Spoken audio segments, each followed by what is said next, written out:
تہجد کے وقت ایک خاموش رات تھی۔ چاند کی ہلکی سی روشنی چھت پر پھیل رہی تھی اور کمرے میں سناٹا تھا۔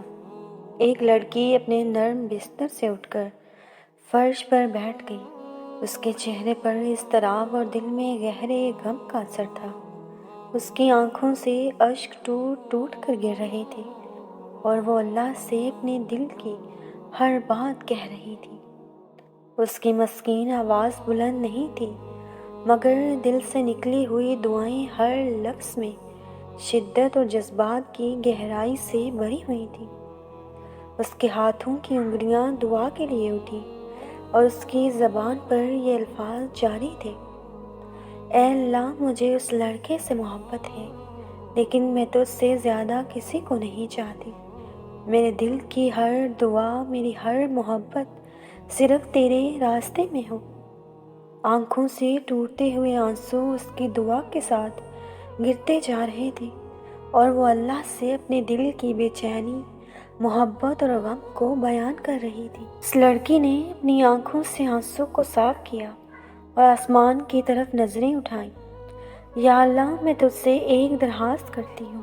اس نے دل میں ارادہ کیا اور پھر لبوں سے یہ الفاظ نکلے: میرے دل کا دکھ تیرے سامنے ہے، میری دعاؤں کا بوجھ تیرے کاندھوں پر۔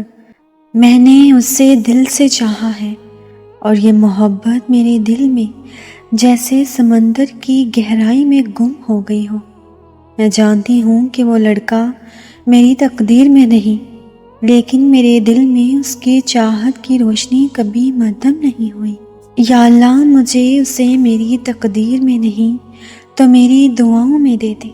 میں جانتی ہوں کہ میں اس سے ملنے کی صلاحیت نہیں رکھتی، مگر میری محبت کا پیغام تیرے تک پہنچ چکا ہے۔ مجھے اس کا چہرہ، اس کی مسکراہٹ اور اس کی آواز ایک دن اپنے سامنے دیکھنے کی اجازت دے دی۔ وہ بار بار یہ الفاظ دہرا رہی تھی: یا اللہ، میری محبت کو تیری رضا کے مطابق ڈال دے، میری دعا کو قبول کر اور مجھے اپنے راستے پر ثابت قدم رکھ۔ اس کا دل اللہ کی طرف متوجہ تھا اور اس کے عشق اس کی توبہ اور پاکیزگی کی علامت بن گئے تھے۔ رات کی خاموشی میں اس کی دعائیں گہرائیوں تک پہنچ چکی تھیں، جیسے ہر لفظ آسمان تک پہنچ رہا ہو۔ وہ لڑکی ابھی تک اپنے چھوٹے سے کمرے میں بیٹھ کر آسمان کو دیکھ رہی تھی، جیسے خدا سے اپنے دل کی باتیں کر رہی ہو۔ اس کی آنکھوں سے بے شمار آنسو رواں تھے، مگر دل کے اندرونی سکون کی ایک عجیب سی لہر بھی برقرار تھی۔ وہ اپنے اندر سکون کی ایک لہر محسوس کر رہی تھی۔ وہ جانتی تھی کہ تقدیر کا کوئی فیصلہ انسانوں کے ہاتھ میں نہیں ہوتا، مگر اللہ اس کے دل کی ہر دعا کو سن رہا تھا۔ ہر خواہش، ہر آرزو اللہ کے سامنے وہ پیش کر چکی تھی۔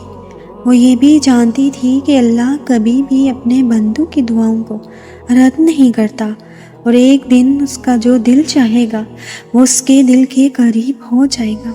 اسی دوران ہواؤں نے اور تیز ہو کر درختوں کی ٹہنیوں کو ہلایا، جیسے وہ بھی اس لڑکی کی دعاؤں میں شامل ہو گئے ہوں۔ آسمان سے جیسے ہر ستارہ اس لڑکی کی دعاؤں پر آمین کہہ رہا تھا۔ رات کے وقت اڑنے والے جگنو بھی جیسے اس کی دعاؤں پر آمین کہہ رہے تھے۔ جیسے ہی اس کی دل کی گہرائیوں سے وہ دعائیں نکل رہی تھیں، تو ایسے لگ رہا تھا کہ آج کی رات تو فرشتے بھی اس کی دعاؤں پر آمین کہہ دیں گے۔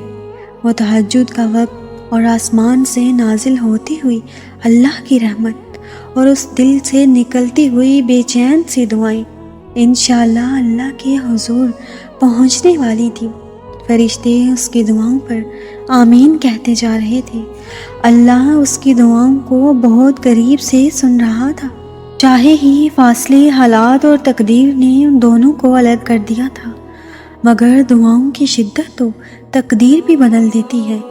دعائیں تو عرش کو بھی ہلا دیتی ہیں، دعائیں تو ناممکن کو بھی ممکن بنا دیتی ہیں، دعائیں تو دلوں میں محبت ڈال دیتی ہیں، دعائیں تو دلوں کو بدل دیتی ہیں، دعائیں تو ان لوگوں کو بھی راضی کر لیتی ہیں جو ہمیں لگتا ہے کہ کہ ہمارے لیے کبھی راضی نہیں ہوں گے۔ دعائیں تو ان دلوں کے اندر بھی ہماری محبت ڈال دیتی ہیں جن دلوں میں ہماری محبت کی کوئی گنجائش نہیں ہوتی۔ دعائیں تو نفرتوں کو بھی محبتوں میں تبدیل کر سکتی ہیں۔ دعائیں تو رب کے عرش کو ہلا سکتی ہیں۔ دعائیں تو آپ کے نصیب میں کسی انسان کو لکھوا سکتی ہیں۔ دعائیں تو کسی غیر محرم کو آپ کا محرم بنا سکتی ہیں۔ دعائیں تو آپ کے نکاح کی خواہش کو پورا کر سکتی ہیں۔ دعائیں تو آپ کے لیے کن کا قلم پھروا سکتی ہیں۔ تو ایک شخص، ایک لڑکا یا ایک لڑکی کیا چیز ہے؟ اس لڑکے کو، اس لڑکی کو، اس ایک شخص کو بنانے والا بھی تو میرا اللہ ہے نا۔ اس کو آپ کی تقدیر میں بھی وہی لکھے گا۔ اگر اس سے محبت اللہ نے آپ کے دل میں ڈالی ہے اس کے لیے، تو میرا رب ہی اس انسان کو حاصل کرنے کے وسیلے بھی بنائے گا۔ آپ نے کیا کرنا ہے کہ آپ نے صرف دعائیں کرنی ہے، تہجد پڑھنی ہے، آپ نے دعاؤں کو نہیں چھوڑنا، اللہ کی رحمت سے کبھی نا امید نہیں ہونا۔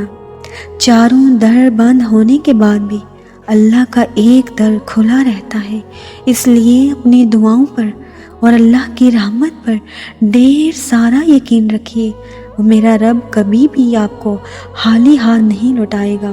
اس شخص کا ملنا آج آپ کو ناممکن لگ رہا ہے جس سے آپ محبت کرتے ہیں، آپ کو ایسا لگ رہا ہے نا کہ وہ ہمیشہ کے لیے دور چلا گیا، وہ ہمیشہ کے لیے چھین گیا ہے آپ سے، لوگوں نے چھین لیا ہے اس کو آپ سے، لیکن ایسا نہیں ہے۔ اس پوری دنیا کے ہر انسان کو بنانے والا میرا اللہ ہے۔ اس دنیا کے ہر انسان کے دل کا کنٹرول میرے رب کے ہاتھ میں ہے، تو وہ کیسے لوگوں کے دل کو آپ کے لیے پھیر نہیں سکتا، کیسے وہ شخص کو آپ کی تقدیر میں نہیں لکھ سکتا۔ میرے رب کے خزانے تو لامحدود ہیں، ان خزانوں میں کیا وہ ایک شخص آپ کو عطا نہیں کر سکتا؟ بے شک وہ کر سکتا ہے، اس کے خزانوں میں کوئی کمی نہیں، اس کی رحمتوں کی کوئی حد نہیں۔ ان لوگوں سے، اس دنیا کے لوگوں سے، ان ظالم لوگوں سے کبھی بھی نا امید نہ ہو، ان سے کبھی امیدیں نہ رکھیں، کبھی بھی ان پر توقعات مت رکھیں، ان کے لیے پریشان مت ہو، اپنے اور اپنے رب پر اور اپنی دعاؤں پر یقین رکھیں۔ انشاءاللہ اللہ بہت جلد آپ کو آپ کی محبتوں سے نواز دے گا، بہت جلد میرا رب آپ کو نکاح کے بندھن میں باندھ دے گا انشاءاللہ تعالی۔